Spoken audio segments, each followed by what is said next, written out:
Et bonjour à tous, bienvenue sur la chaîne de Callistas to the Moon.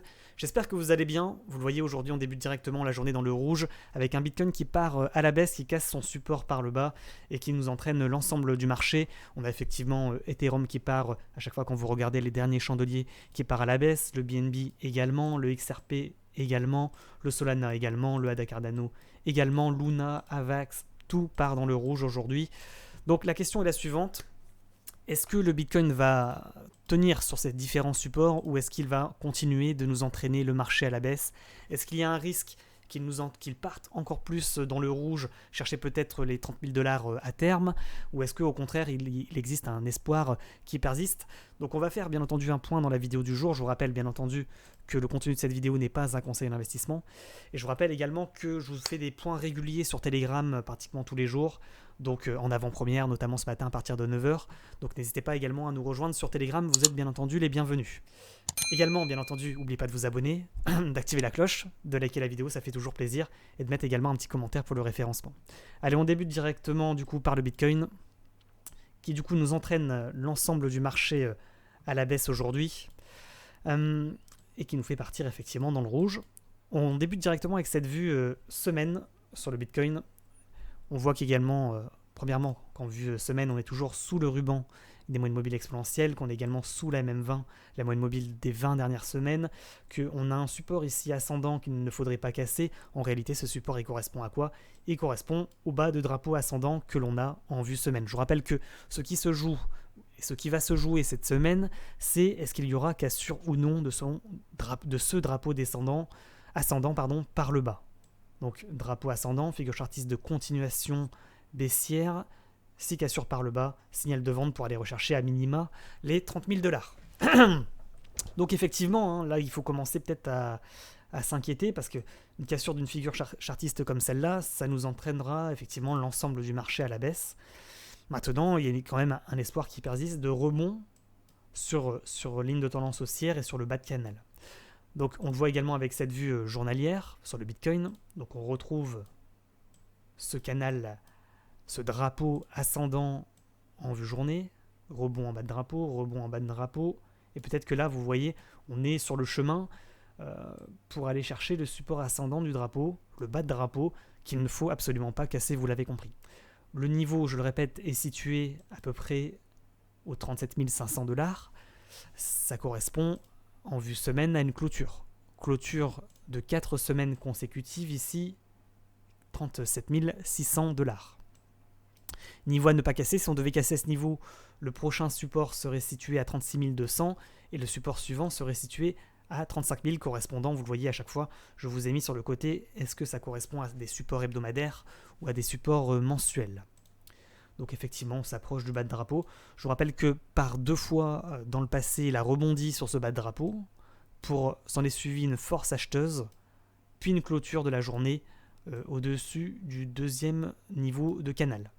Donc c'est pas impossible qu'il nous fasse la même chose aujourd'hui, en tout cas je l'espère pour les holders, qu'on aille chercher finalement ce niveau des 37 400 dollars, correspondant au bas de drapeau, force acheteuse, on clôture au-dessus des 39 500 dollars environ, pour repartir à la hausse, d'une manière plutôt saine. C'est ce qu'il a fait ici.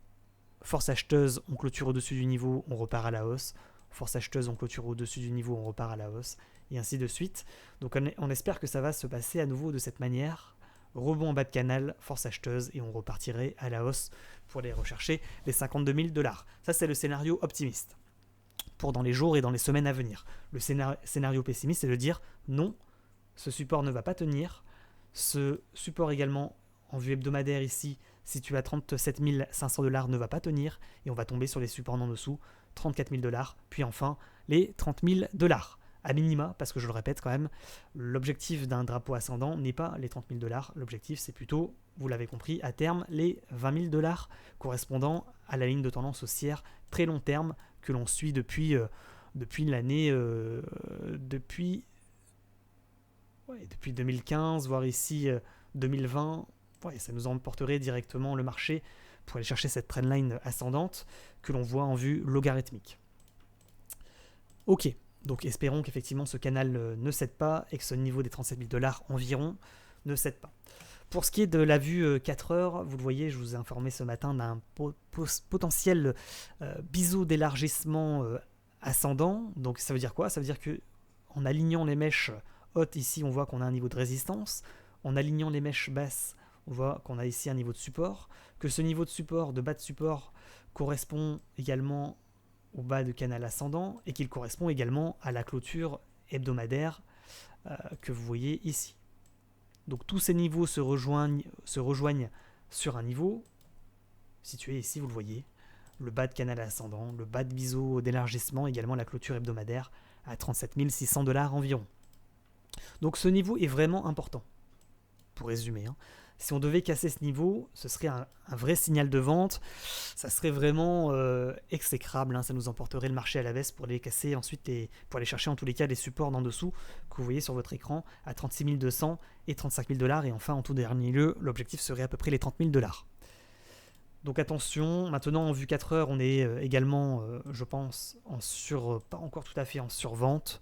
En vue journée, peut-être qu'on a plus d'informations avec les indicateurs. Non, on voit qu'on est en train de toucher la bande basse de Bollinger, qu'on espère qu'effectivement ce niveau tienne, 37 500 $, pour rebondir et repartir, pour mieux repartir, chercher le milieu de canal, voire le haut de canal ascendant. Donc on va enlever ces bandes de Bollinger. En vue 4 heures, quand on les active, on voit qu'on n'est pas encore tout à fait en survente, mais qu'on essaie de transpercer cette bande basse de Bollinger pour aller chercher le bas de biseau. Le niveau situé à 37 650 $. Et pour ce qui est peut-être de la vue 1 heure, pour terminer, vue 1 heure, je vous rappelle que tous ces graphiques, vous pouvez les retrouver en accès libre et gratuit sur le Discord dans l'onglet bonus Bitcoin. Et la vue 1 heure, qu'est-ce qu'elle nous dit? Elle nous dit par contre qu'on est en survente, qu'on a cassé ce niveau des 39 200 $ dont on avait parlé dans les dernières vidéos YouTube, ainsi que sur Telegram, bien entendu, ces derniers jours. 39 200 correspondant au bas de range à ne pas casser pour aller chercher le support hebdomadaire à 37 700 $. C'est ce qu'il a fait finalement à la sortie du week-end.